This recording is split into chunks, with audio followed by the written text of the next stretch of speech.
Maybe you've got a ABC provider that's sending you 1,000 sessions, but of that 1,000 sessions, only 20 are engaged. Do you really want that traffic? Versus if you had, let's say, 100 sessions and 90 are engaged, I want that traffic.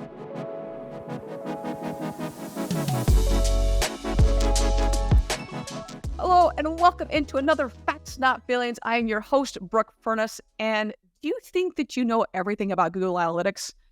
You don't. I can guarantee you don't. So with our intricate features, evolving capabilities, there is more to GA4 than meets the eye. And today, we are going to journey through the untold mysteries and the groundbreaking features of GA4 conversions, events, and probably a little bit more. And who better to guide us through this adventure than the one and only George Nenni, founder of Generation Digital's, author of count 'em 3 marketing books on Amazon, creator of Car Dealers, Dealsters, I can't get that right apparently, George, and GMB Spy. George, welcome into the show. And I may also say before, I just welcomed you to the store, but I'm going to stop for a hot second because you came on the very first, I think you were like the guest number 2, maybe number 3. We were talking off about holy shnikes. I just cannot thank you enough and how grateful I was to like have you come on the very first. And I had to bring you back to get like the full facts, not feelings, everything here, the experience, because you came to like very first round. I maybe had a mic, maybe I didn't have a mic. I'm not sure.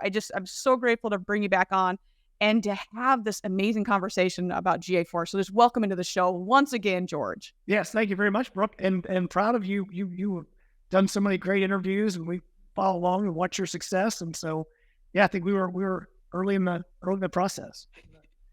You wouldn't have known it. You're a natural interviewer. Well, you're too kind. First off, thank you.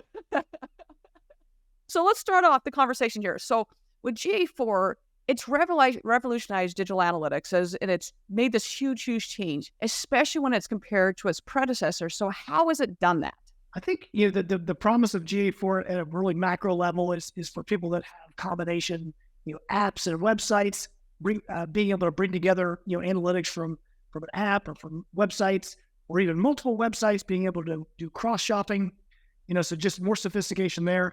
Moving away from a 10-plus-year-old model of being click-based and page-based to being more event-based, and not only being event-based, but also building these complex parameters, these little elements that live within the events that allow you to get your reporting much more granular.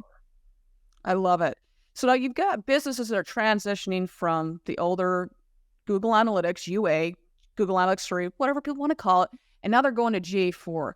What are those like key things that they need to be watching out for? Or those key little tidbits? They're like, hey, make sure you do this. Yeah, again, at a high level, access. Make sure that you know who has access, that you're the admin, and that only really smart people have editor access.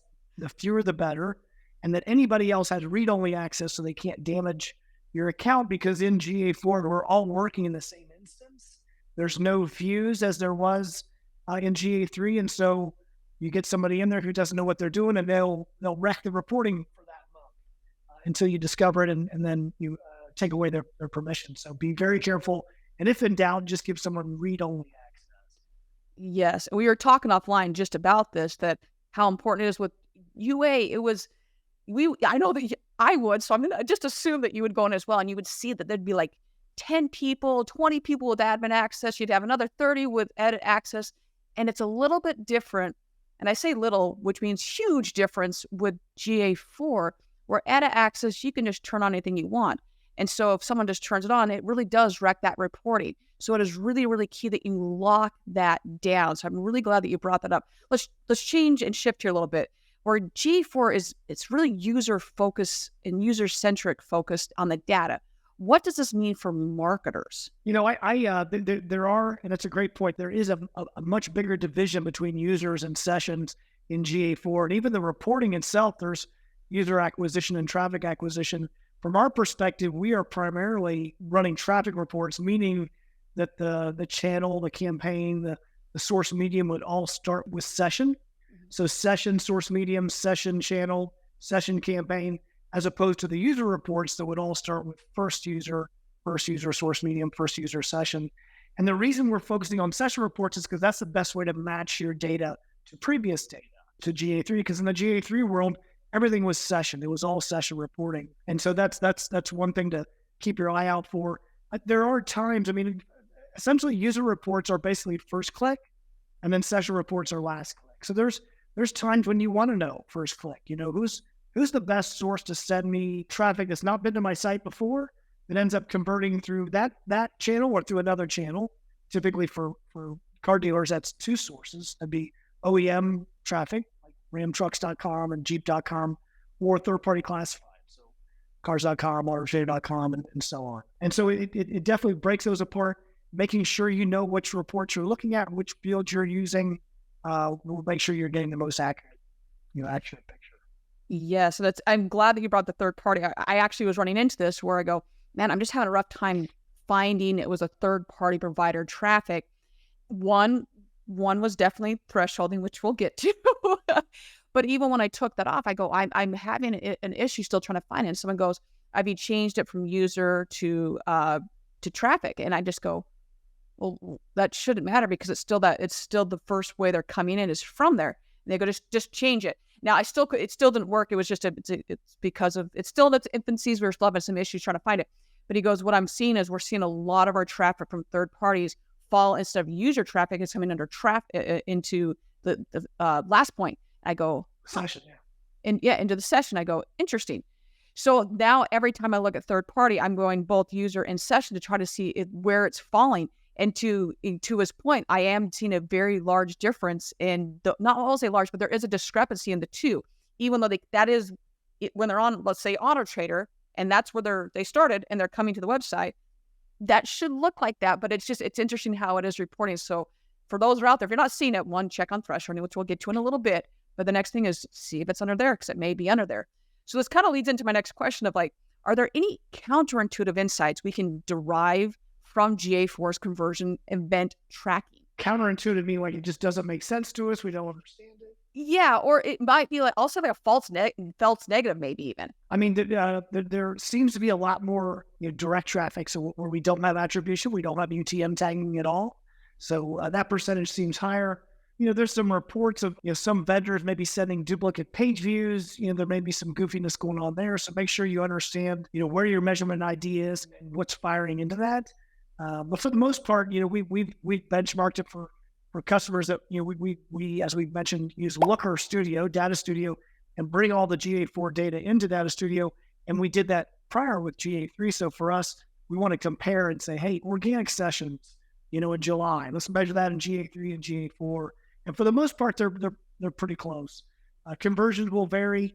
Conversions may or may not always match in the same way. VDPs will definitely be more accurate in GA4 because in GA3, a goal would only fire once per session, and so if someone looked at 10 VDPs, it wouldn't measure it that way. So false negatives. I mean, I guess maybe if you have a lot of unattributed traffic, UTM tagging changes a bit. So in some cases, you may have traffic going in the wrong channel. You may not understand the different channels, but we welcome that. That allows some more out of the box kind of granularity. I think that's a big one too. Because let's say they try to change, if a business tried to change those channels and channel groupings from source medium, if you did it in May, it's going to throw into the other bucket. But you change it in July into GA4, you're looking at that and trying to compare there. Like, wait, why is this another versus ungrouped? And you're like, oh, well, that's here. It's a terminology thing, so that definitely can. And so I just wanted, for those who are like, wait, I'm seeing something different here. I'm seeing something different here. Delayed reporting, there's, maybe you're not seeing something. Well, it also could be that, once again, maybe you just don't have it set up correctly. You don't have something set up the way it should be. So it could be, there's other things it could be. And also it's still its infancy stages. So GA4, very, very, very big on event-based tracking. Everything event-based, it's going to be engagement. There's a lot. It's the way how GA4 is set up, right?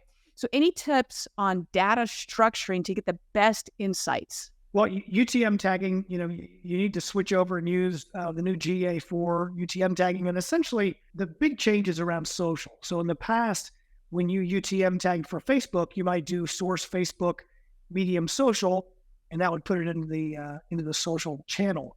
With GA4, there's two social channels. So there's organic social and paid social. So the key there is source should equal Facebook, and then medium would equal, you could use social, and that would now be organic social. And then you could use paid, lowercase paid, P-A-I-D, or lowercase CPC for the medium. And as long as the source was Facebook, they would attribute that as paid social.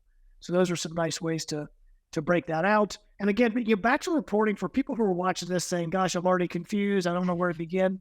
One of the best places to start in reporting is the report snapshot.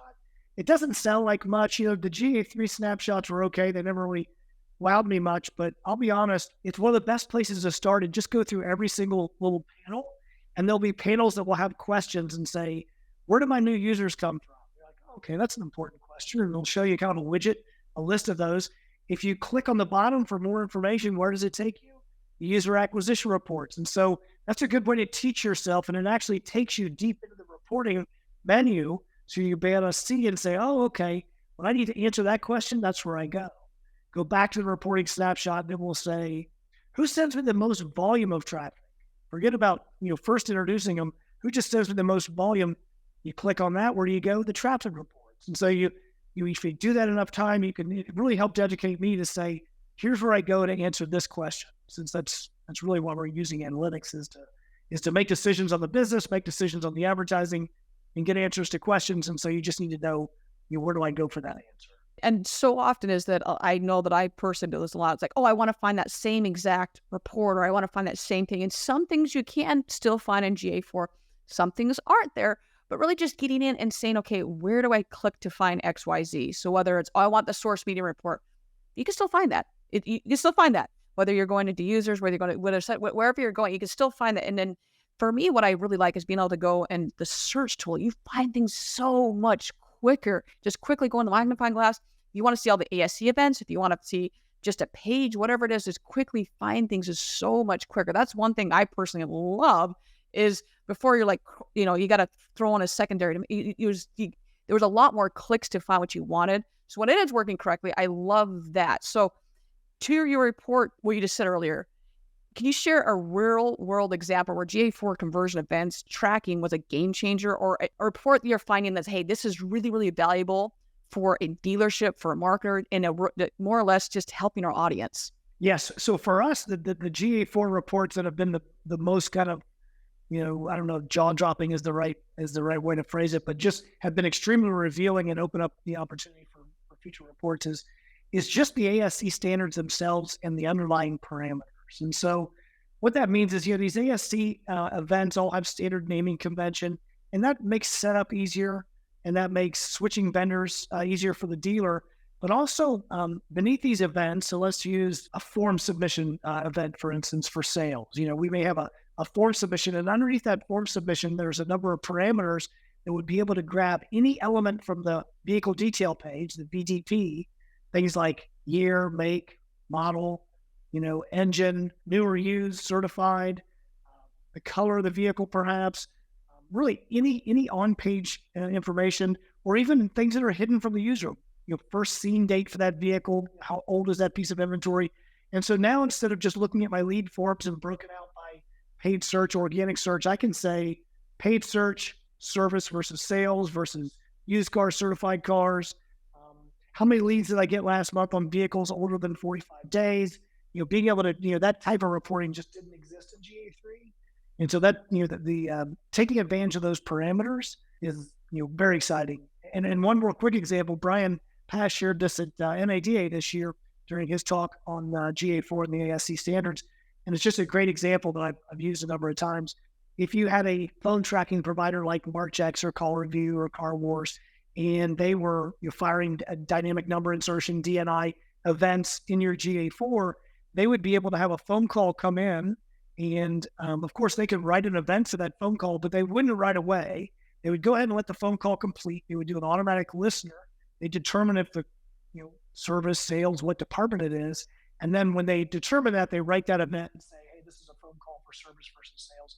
So that's a huge benefit, because that just doesn't exist realistically today. And fixed ops digital campaigns are so difficult to attribute because X time is kind of invisible to Google Analytics, and service appointments are the number one thing you're trying to usually get done from a service campaign. And so knowing that you had a completed service phone call, is a great signal for being able to measure campaign success. And it's so true. And even taking that step further, once everything is firing 100%, being able to see that not only the call completed, it was 30 seconds, 90 seconds, whatever. And then, hey, did that result in a completed appointment? Because you can see that as well, or see the ability to see all of this, every hover, click, swipe is astronomical. And for most people, they're like, Brooke, George, why would I ever want to? I'm not going to do anything with this. But for people like us, we love this stuff because now we can see like that chat button. Is that chat button does it pop up on mobile? Is that really the best experience? Well, what if we minimize that? What if we moved it over here? What if we put this over here? All those filters. Okay, let's see if we were to move one over here. You literally can see everything. So being able to A/B test the sky is the limit now. Before it was, you could do like a heat map and kind of look at it this way, but now you have so much data at your fingertips. It is incredible what you can do with all this information. It's just really diving in and saying, okay, where do we want to take this? And really just starting very small and then working up and working more and more and more. So we kind of talked about this, but with GA4, being able to link car sales to a specific digital touch point. I know you got Data Studio. So we talked offline. I have a rough time calling it Looker Studio. I just feel dirty when I say that. But between Data Studio with GA4, with all of the tools out there, linking back to digital car sales to digital touch point. Do you want to talk on that a little bit? Yeah, has been elusive for a long time, and that is being able to track a sale to an internet touch point, and specifically like a website lead. So one of the biggest challenges, of course, is if you look in the CRM, all the website leads are typically just one flavor, website lead. And so you don't know if paid search or, SEO or paid social was responsible for that. And so this was actually a topic that came up. I'm a regular attendee to the modern day car sales at the clubhouse rooms in the morning. And then there was a question that came up this morning around ADF 1.0 and the inability for website companies to feed into automotive CRMs in terms of the UTM tag, right? So instead of the website lead in the CRM, we'd love it if it also had source, medium, campaign, keyword. We'd love it if those elements flowed through. And so, I know of only one provider that does that, and it really depends on the CRM in terms of how pretty that data looks. But that's Dealer eProcess. Their CarOI tool passes the source, medium, and refer data in. There's other agencies also that are very small and nimble, and that can cobble those solutions together as well, using Tag Manager or other techniques. But ultimately, I think that is a blind spot that if you work hard enough, you can open that up a little bit. And is the key to sales. Of course, if you have an Auto Trader lead or a Car Gurus or a Cars.com lead that comes to the CRM, if that car's sold. But the problem is when you look at leads from third parties, they're typically three flavors. The largest groups are phone calls and lead forms from third parties directly into the CRM. There's also some messaging that goes on. But unless your dealership has a specific process for everybody that calls in, first of all, I think everybody would agree there's no more such thing as an internet lead. Getting that kind of out of everyone's mind, since JD Power says that 97% of car buyers use the internet to do research. So everything's an internet lead. Everything. The assignment at the dealership is to determine which websites have the biggest influence. And so those questions have to be asked on phone calls and on showroom ups to attribute that lead properly in the CRM, source, phone, subsource, cars.com, or whatever it is. Otherwise you may end up firing a third party or making an advertising decision based on just part of the data. So long-winded, but those are common blind spots. No, I'm just going to say yes to all that. That's yes, 100%. So let's talk about the elephant in the room. GA4, we alluded to this a little bit earlier. There are some issues at hand. We've got some reporting delays, 72 hours as it stands right now. We've got some thresholding properties, maybe not set up correctly, or just quite simply, Google released a product that maybe they were building the plane as it was taking off just a little bit. So maybe just talk on this a little bit. If someone's maybe just new to GA4 and they're being told, oh, well, or maybe their agency is giving them a lot of data or saying, hey, well, we just don't quite have the data. They're like, wait, what do you mean you don't have the data? So maybe just talk about this a little bit to our audience. We're using it. Well, there's a number of our customers that have already had GA3 turned off, so it's live. We're using that data now. There's certainly going to be growing pains and limitations to it. Yeah, does it feel like it got announced or released a little bit early? Yes, in a number of ways it does. But as I said, I mean the data compares for us pretty well, flowing through, and I just think it's crawl, walk, run. Right? You have to this our cheese has been moved. This is our new system, and so committing yourself to getting in there a couple hours a day or maybe a couple times a week, to be able to make sure you stay fresh with it, and then just stay on the mailing list. Stay up on any new enhancements that roll out.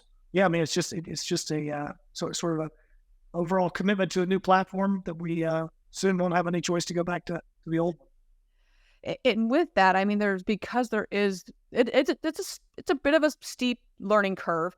How would you suggest that our audience, if they're new to this or just wanting to learn more, what's your best suggestion for them? The very first thing is get committed to some kind of schedule, getting in there 2 or 3 times a week for scheduled time.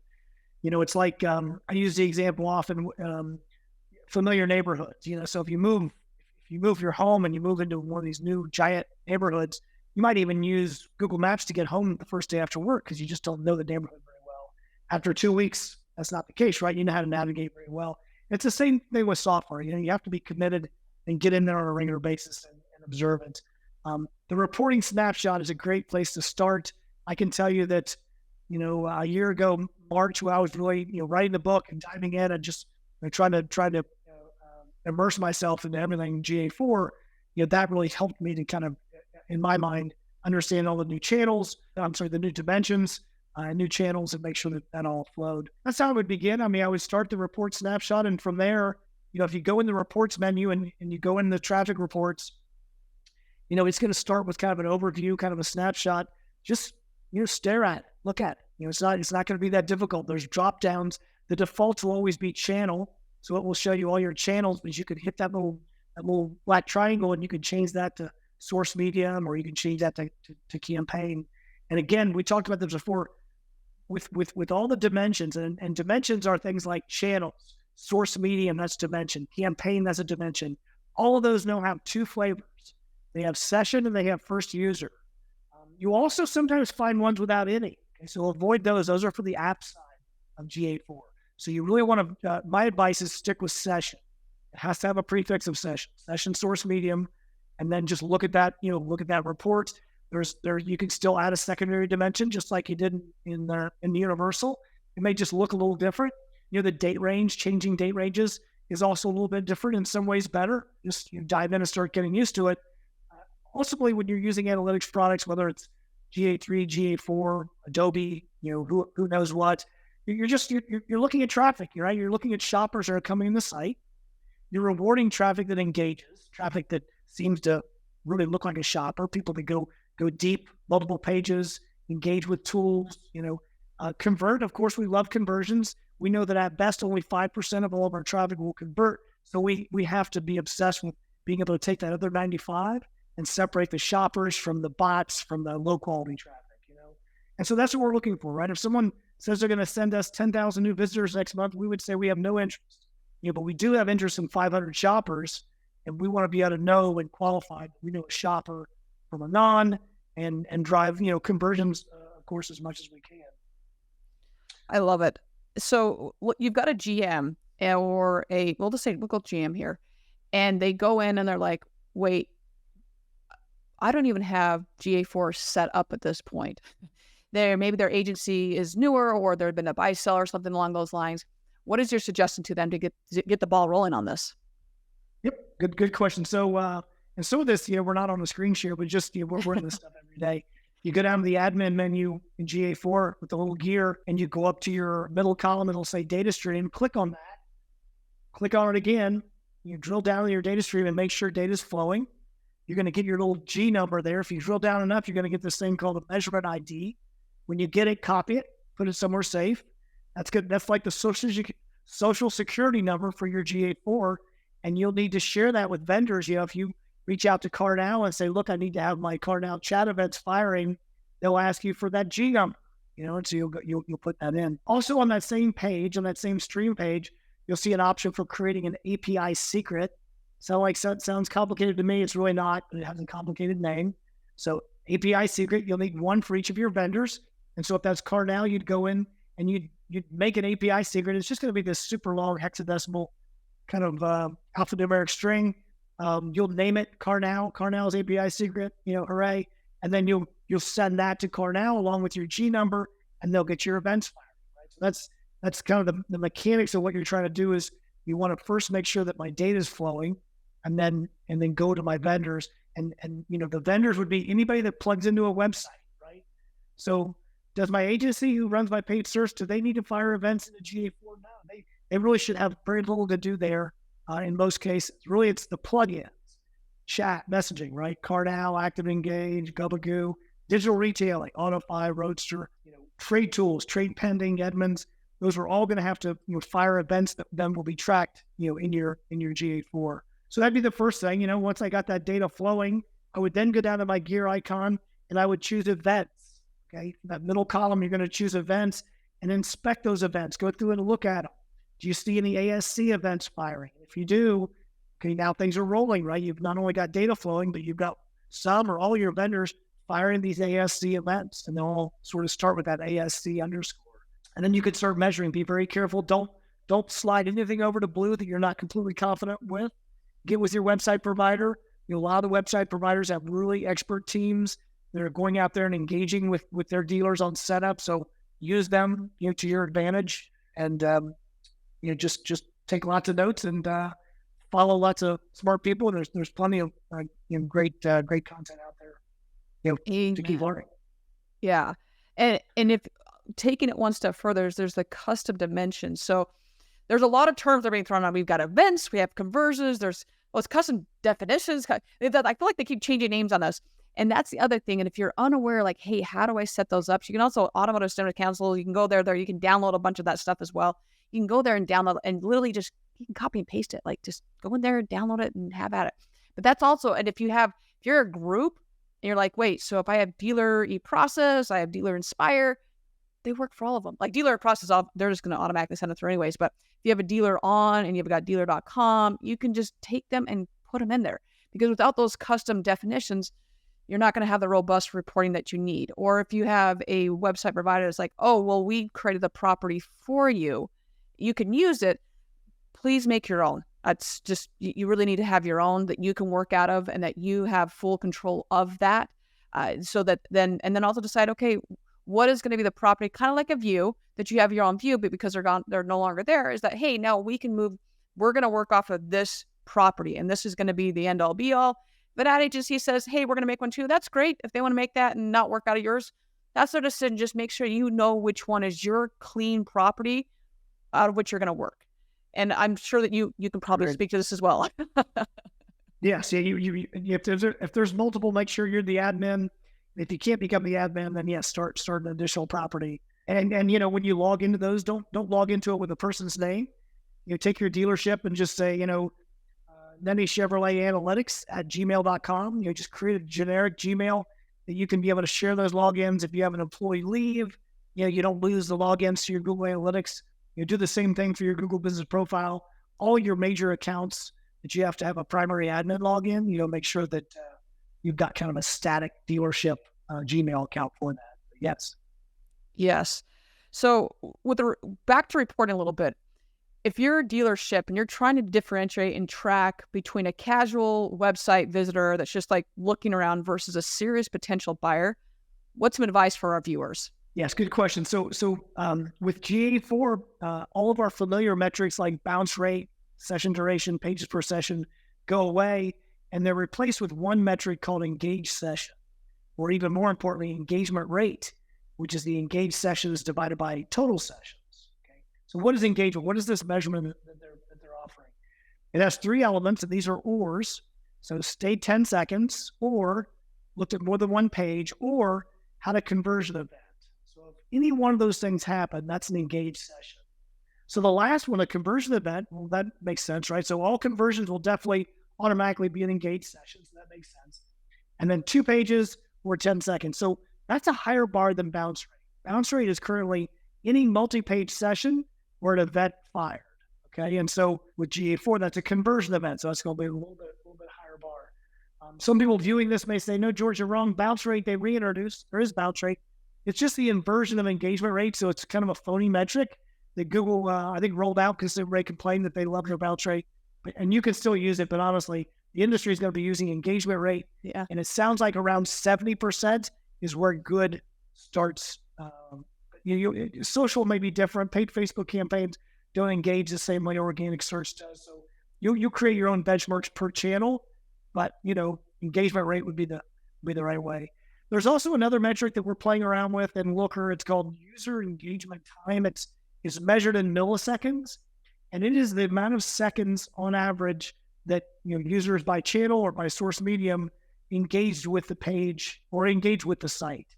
And so the idea, the way Google kind of explains it, if they're up on your site, they're looking at SRP, search results pages, they click on a couple cars, they get bored and want to play solitaire, they minimize your window and they go play solitaire, that clock stops. And then when they pull your site back up in the forefront, that clock begins. Early indications using this metric are that organic search is great. Every other traffic source is not great. I mean, it's just a huge fall off from number 1 to number 2, with some exceptions. So hopefully that'll be we're always anxious for new quality metrics on traffic, again, because you can't measure your traffic just by conversions. It'd be great if you could, but you'll throw out the baby with the bathwater if you only measure conversions. Yes. And that's one thing I love, is the ability of seeing that engagement, of no longer, I mean, if you're tracking engagement before, great, awesome, good for you. You're way ahead. That's awesome. But for those who are like, oh, wait, I don't have to do math. This is awesome. This is automatically there for you. You can quickly see between a session versus engaged session, which is awesome. Now I know that, hey, here are all our sessions. Maybe you've got a ABC provider that's sending you 1,000 sessions, but of that 1,000 sessions, only 20 are engaged. Do you really want that traffic? Versus if you had, let's say, 100 sessions and 90 are engaged, I want that traffic. That's exactly what I want. I know that that's way more engaging, and that traffic and that all of that is much better chance of converting that. So it's really, really key that you start looking at that. So from GA4 and the complexity, what kind of training and upskilling, do you recommend for in-house marketing directors to efficiently leverage its full potential? Well, I would say, they would need to buy my GA4 book and digital dealer. Come attend my workshop at Digital Dealer and they can learn it all. But I think, you can take the generic, Google GA4 courses. I don't know if those will help you tremendously. I know Brian's been kicking around the idea of doing a video course. We will do a major book update this fall and winter, just because things change so much. We're doing tons of one-on-ones with groups and whatnot, just training their teams. But again, I think you just have to immerse and use lots of different sources and take lots of notes and cross-train as much as you can. And when are you speaking? So you brought up Digital Dealer, so we got to talk about this for a hot second. You're speaking what day or days at Digital Dealer? Yeah, that's the 17th. The Digital Dealer is the week of the 16th of October. And so I speak on the 17th, I think on the afternoon. That's Vegas time. But doing a 90-minute workshop all on how to build, really how to set up conversion tracking, how to track events that aren't conversions, how to build custom events, custom metrics, custom dimensions. I mean, it'll be a very hands-on.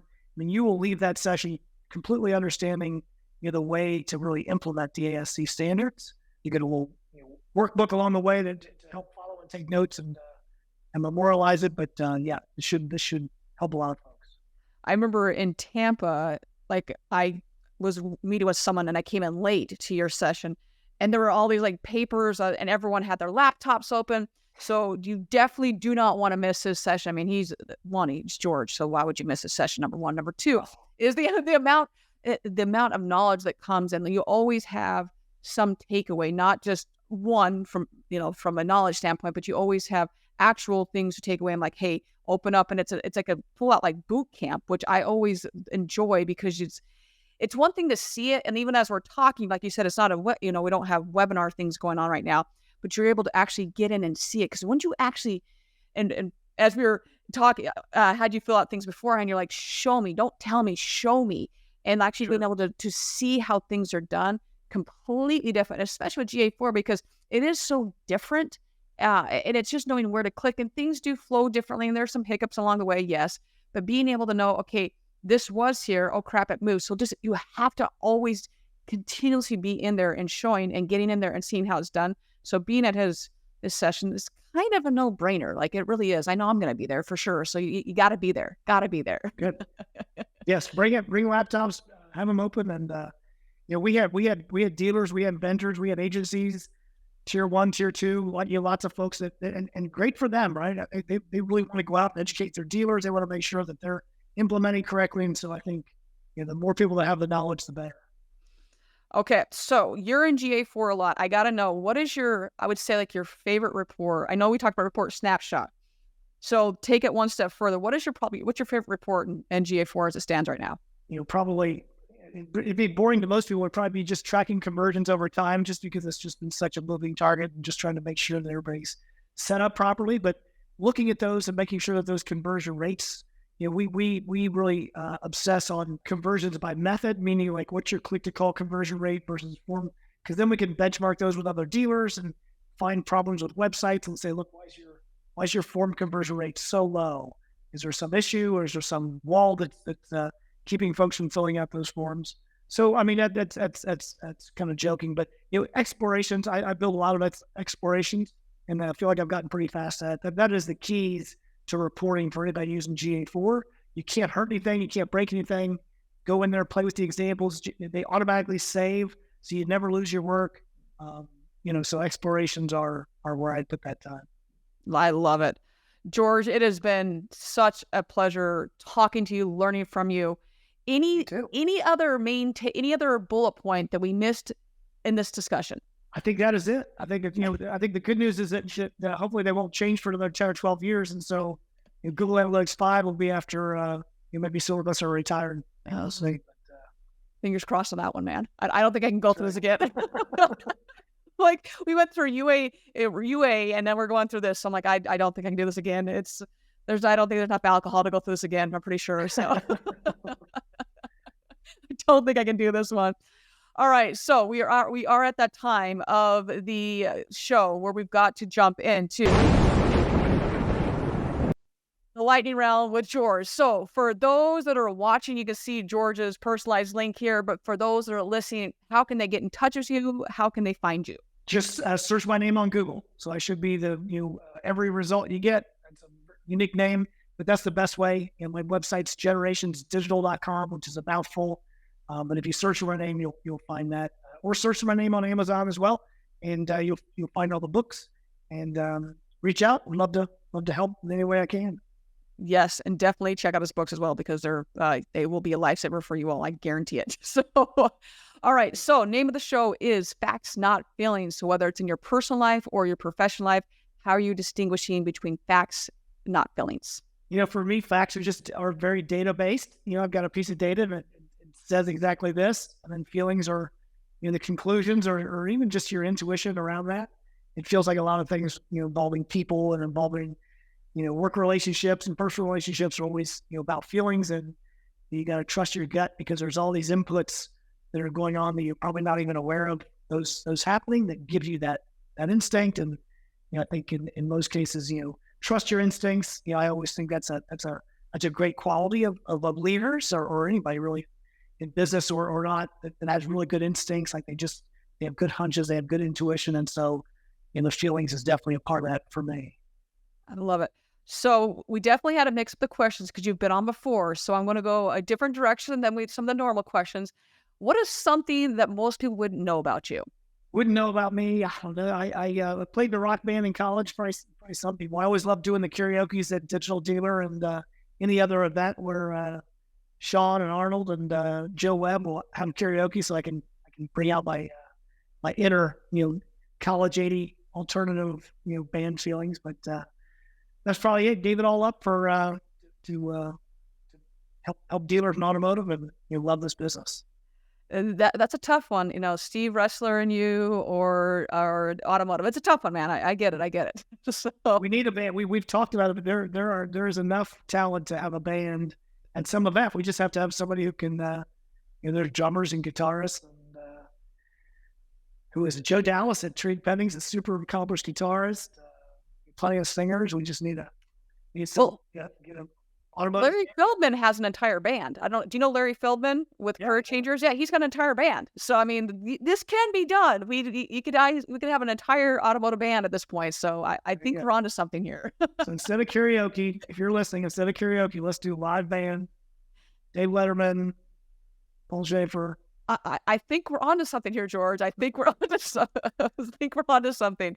Okay, let's go with you've written 3 books. So I've got to know, other than your books, what other book are you reading right now, or what book would you say is like your favorite book?